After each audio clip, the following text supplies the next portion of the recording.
It was a violent weekend in Boston. The police officers union says 6 officers were struck by fireworks in Mattapan on Saturday. They're trying to break up a street takeover after 4th of July celebrations.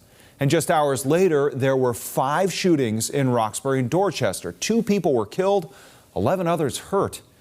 WBZ's Logan Hall has more on the response from city leaders.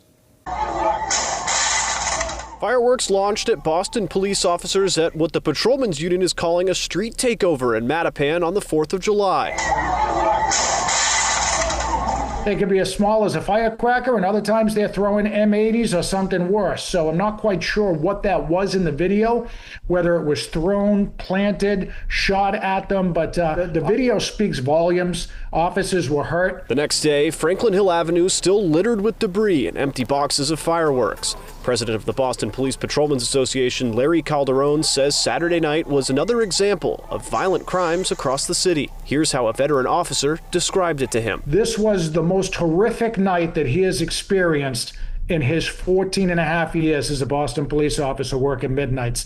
And that should speak volumes for everybody that sees this video. Overall, prior to this last night, numbers were down compared to last year, and we are still at historically low numbers overall. But that is never something that we say to suggest that our work is slowing down or finished. We will not be satisfied until there is no violence anywhere in the city of Boston. Boston Police Commissioner Michael Cox says that officers responded to a number of serious incidents just after midnight on Sunday. Large gatherings of illegal firearms, alcohol consumptions, and multiple acts of gun violence, creating a dynamic and challenging environment for our first responders throughout the evening.